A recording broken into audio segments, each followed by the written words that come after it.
Thanks for tuning in. Today we're going to look at flat 7.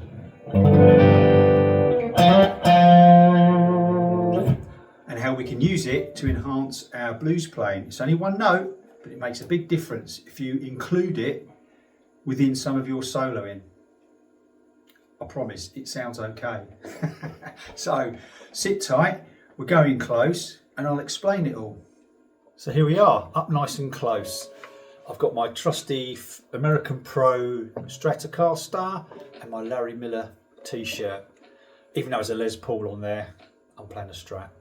The first thing we'll look at is the chord we're going to play to allow us to enhance its tonality by dropping in the flat 7. So the chord for blues, predominantly, of course, is a dominant 7th.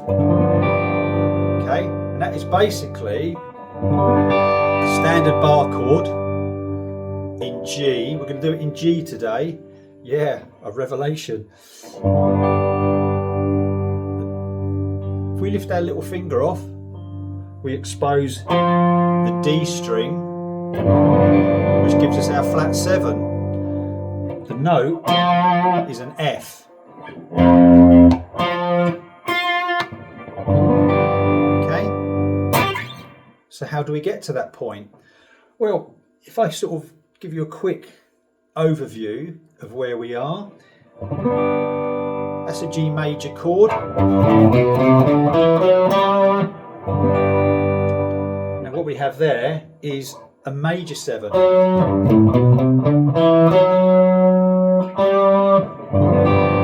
If we take that 7 and flatten it, we have our dominant 7th.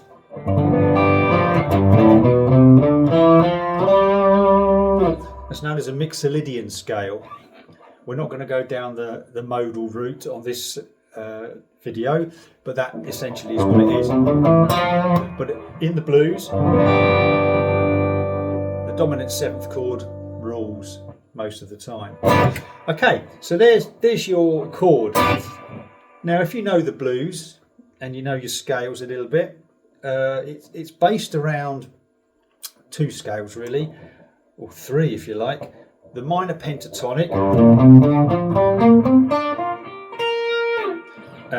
the blues scale, and of course the major pentatonic.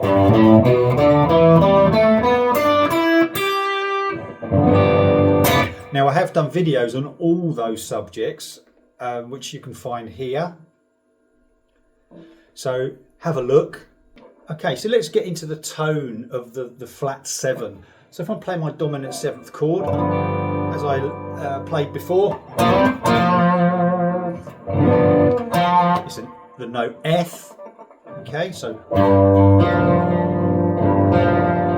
and that appears in this position quite close. It's a whole tone behind the note G. And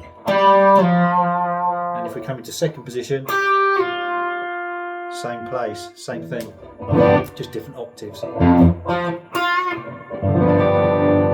I'm playing a little lick.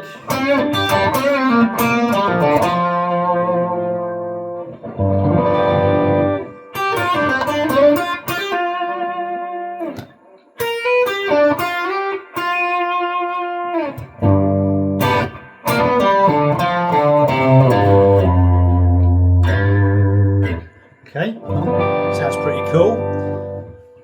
Now if we wanted to move that with the chord progression, if you remember the chord progression of blues, should we say, play G7, C7 and a D7. So we can use lots of different chords on that. So if you know your caged chords, again I've done videos on this.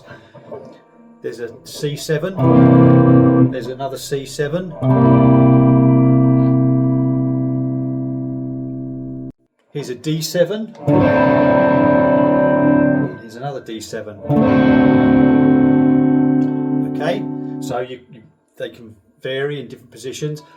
So if you wanted to stay in the same shape, as it were, you can slide up to a C7 here 8th fret, and then move up to a D7 on the 10th fret.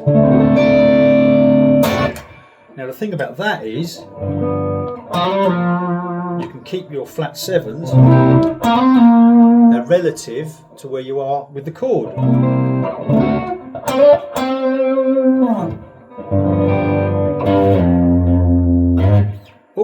Oh. There you go, it's the blues, man. So if we go through the different shapes that we can use, we can look at where those flat 7s are.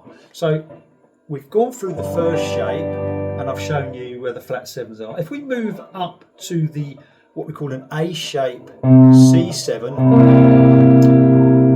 there's my flat 7 there, okay, which is actually a B flat, and that is on the 3rd fret of the G string. So if I'm playing my A shape C7, it's my B flat. There we can play it as well. Okay. So if we then play the D7 in the same shape, relative to where it was here, it's now the same here. So that's your, and in D, the flat 7 is a C.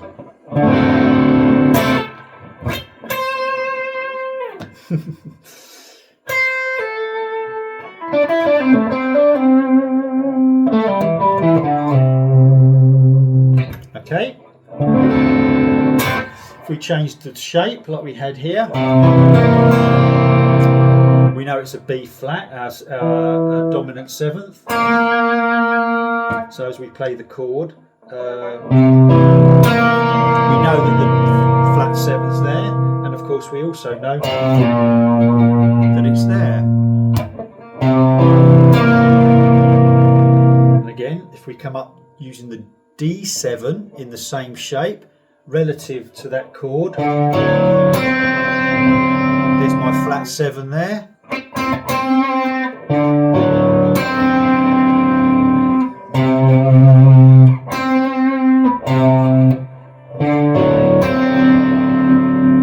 can also,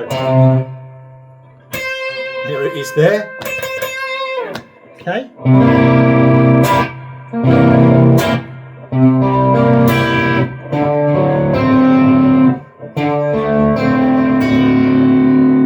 So lots of little ideas there, pinpointing that flat 7. Here's a couple of ideas you can use, a couple of little licks I'll give you. So if we're in this first position, a nice little easy one.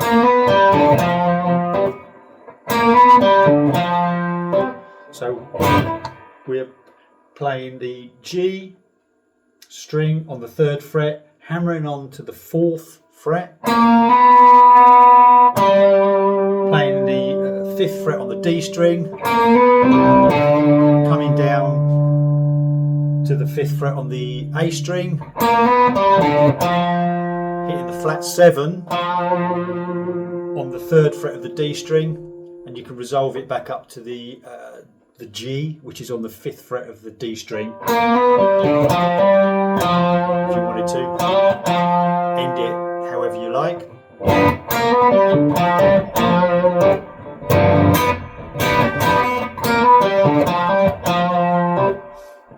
Okay, if you want to do it an octave higher, there's this little, as you can see, it's basically the same movement.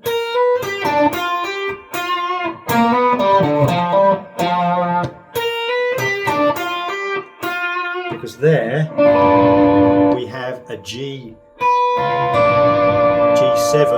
as a D shape. So there's your D7. So if I slide it up to there, that is a G7. Flat 7 there, which is your F. Slightly out of tune, sorry. Okay, so if you wanted to take that lick, you could move it to each one of your positions. If you stuck with this, for example,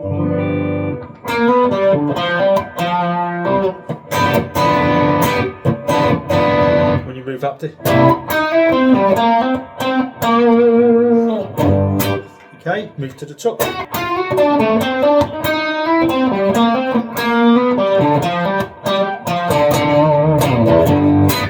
Okay, so you know wouldn't necessarily want to play a whole solo using that one lick, but you get the point.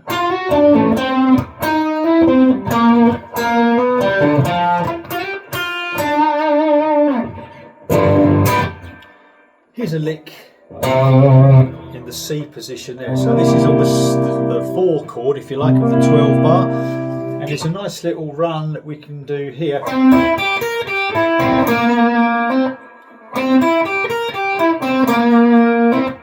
Okay, so that's enhancing this. So we're going to start on the root, which is on the G string 5th fret,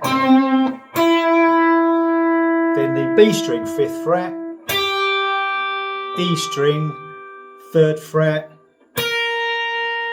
and then we have the E string on the 6th fret. So, and then we just go back, and then down to the flat 7, which is the 3rd fret of the G string.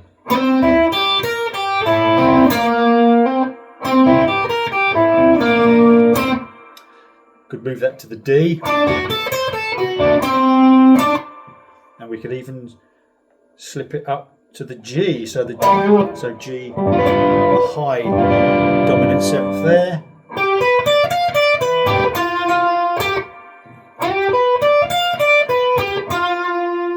So you take the intervals that we use down here,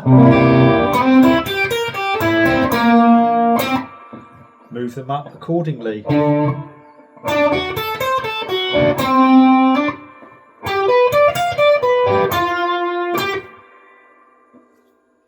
Well, I hope you enjoyed the video and you managed to get something from it, as always. There's always something you can learn. I always learn stuff as I'm doing it, or relearn stuff as I'm doing it, or even discover new stuff as I'm doing it. So have a pick through the video. You never know, there's something that might be of interest to you that you can pop into your playing. If you like the content of this video, please give us a like, leave a comment underneath, and of course please subscribe to the channel if you haven't already. It all helps. So I'll keep doing what I do, and until next time, bye.